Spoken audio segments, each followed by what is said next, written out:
Welcome to Salcedo Paranormal. It is Sunday, November 6th, 2022, and tonight I will be sharing true paranormal stories from the web. As always, you can find all episodes along with links to social media, ways to donate, and ways to contact me at the podcast page. That is salcedoparanormal.podbean.com. That's SALSIDO paranormal.podbean.com.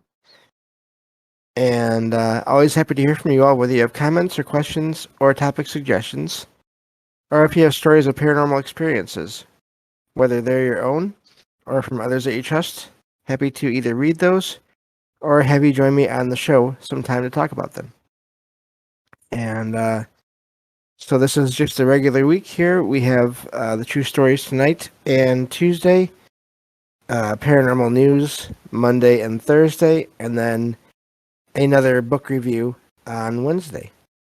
So I'll probably only be doing one or two bonus shows from now on per month, just because I have other projects to work on in terms of writing as far as writing goes, and I need time to work on them. So, but yeah, I think that takes care of everything. Thank you all for being here. I see a new listener. Thank you for joining. I'm glad that that you're able to figure it out. I know Discord takes a little while to get used to, but I really do love it. I think once you get used to it, it's pretty nice. So thank you all for being here, whether you are here for the live stream or you listen to the YouTube or podcast feeds. And I think that covers everything. So I will get to the stories here. I have 3 of them for you all tonight. And we'll go from there. So let's see here. Just gotta get to them again. And then we can start. Hope everyone had a great Halloween and those days before and after. I had a lot of fun doing all those shows. Even though it wore me out, it was still a lot of fun. So I'm not sure if I'll do that many in a row next year, but we'll see what I can do. So, okay, here we go. Here's the stories. This first one says, I've been a skeptic, but always open-minded to the unexplainable. My parents believe in ghosts and have told me the stories when I was in my mid-teens about the first house we lived in when I was a baby, as well as the interactions I would have with ghosts as a baby. Now here is what happened at 4:30 a.m. today. I had stayed at my boyfriend's house for the night. I've never felt uncomfortable at night, but sometimes I feel like I'm being watched, but don't think much of it. I woke up at 4:30 randomly, feeling odd, like I was being watched. I turned to roll over, and as I got onto my back, I looked up, and there was this old man floating above the far corner of the bed. He had messy, medium-length hair, but balding, missing teeth, blue and white striped pajamas, a leather brown book, and gray socks. He also had this faint blue-gray glow around him. He was extremely detailed, like he was in the light despite the room being pitch black. I let out a surprised "oh," because I jumped at the sight. He turned to face me, recognized that I could see him, and almost shrugged. Then as I was shaking my boyfriend to wake up, he turns and disappears through the ceiling. Last thing I see is his feet, going through the ceiling. I looked online, but it's definitely not sleep paralysis, as I was moving, speaking, and blinking. Even after turning to face my boyfriend and turning back, he was still in the same position. I didn't feel threatened or afraid, just a bit shocked as anyone would be. If anyone can help me or give me advice, I'm just confused, but very curious. So that is an odd experience there. I'm glad that they didn't feel threatened or um, too frightened from the apparition there. It almost makes me wonder if they've been getting this feeling for a long time, but this is their first sighting. I wonder if they somehow accidentally saw some kind of a guardian type uh, spirit or entity that was just happened to be there, and maybe because it was a different environment, made it a little bit easier to see them. I don't know, but neat story. Just an amazing visual of this figure floating in the air, surrounded by this light, apparently reading a book. Possibly. I really would like to know what the book was. Of course, they probably didn't see that. Um, but yeah, neat story there. Just because it makes you wonder what's going on there. Um, especially, I like the stories like that where it's not anything out to get you, but you just have no idea what or who it is. So, so that's the first story for today. And now I'll go on to the second one. This says, I know that many of us had weird things we believed in and or saw as children, real or not. For me, between the ages of 4 and 6, I saw these dark cloaked figures walking around my house and property. And they always seemed to be walking away from me, like they had been watching me and started walking away just as I turned to look. I wouldn't put this in the shadow person category.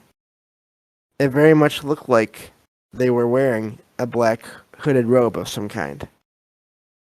I remember thinking about the texture of the fabric. I'm posting this today because I'm curious if anyone else has experienced or has knowledge about something like this. I'm not even familiar with any lore describing things like this, and I'm very curious. So, usually if you hear about these kind of figures, it's normally only one, or maybe two. But this sounds like multiple, which is really amazing. And again, the interaction, excuse me, is interesting because they appear to be walking away from this kid, which is good. I wonder if that means they, I don't know what that means. I mean, unless they were just there to observe but didn't want to be observed themselves. They didn't flee the area, so that kind of doesn't make sense there. But that's an amazing setting. I'd like to know the history of the location.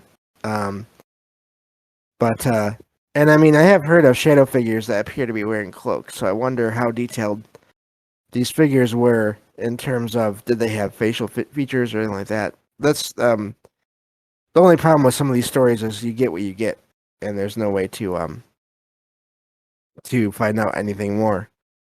But still an amazing sighting if they were seeing these figures all around their property in their house. Outside of some kind of haunting, some kind of spirits that maybe existed there before the family moved there, makes you wonder what else it could be. But still an amazing sighting there, and I'm glad that nothing ever really happened. It's just that at the time, this kid saw these figures. So, but it sounds like I'm guessing it was more than 3 or 4. They didn't just say 1 or 2. So, but anyway, that's the second story here. So I will get on to this last one. And that'll be it. Let's see here. This one says, this happened on the evening of November 3rd, 2022, at around 10:55 p.m. My girlfriend and I were walking our dog on the beach. in Portland, Maine.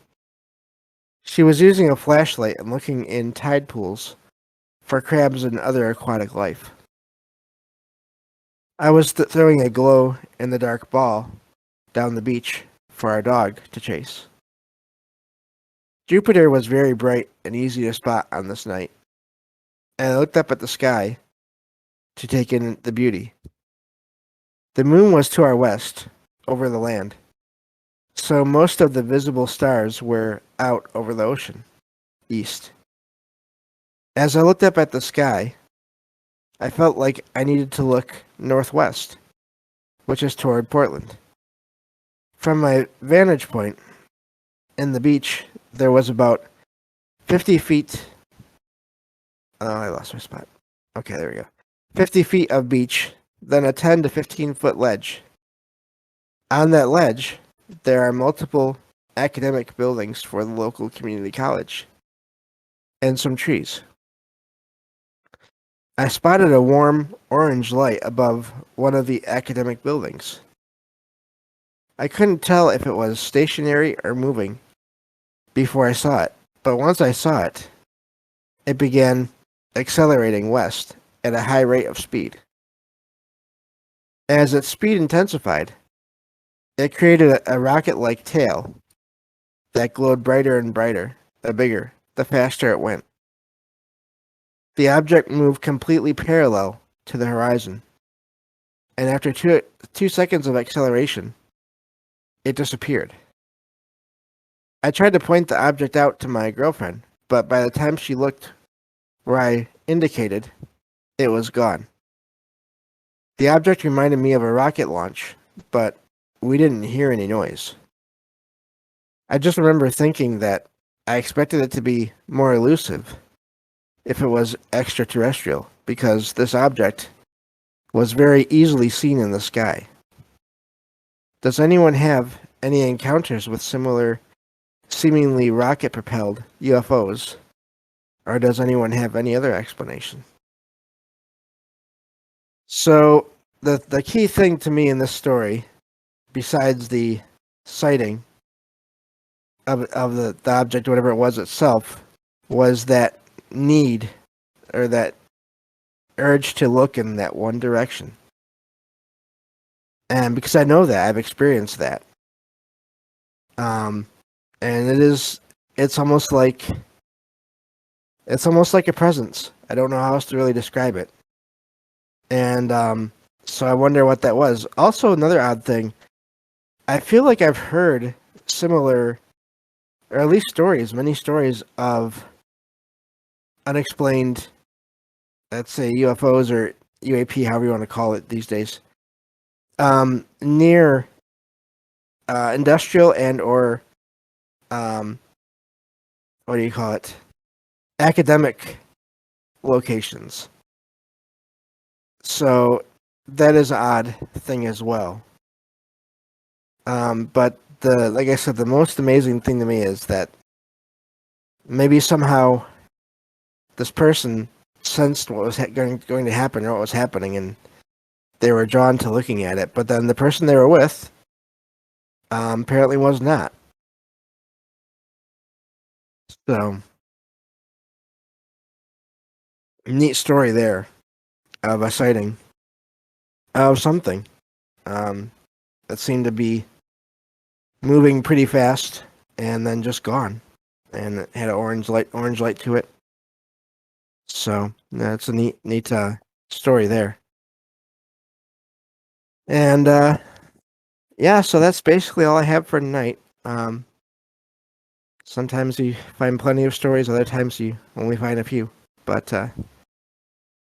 this has been fun, and thank you all for listening. And again, I'll be back tomorrow night with paranormal news. So, and that takes care of that. So take care, everyone. Hope you have a great night, and I will talk to you tomorrow night on the next episode of Salcedo Paranormal.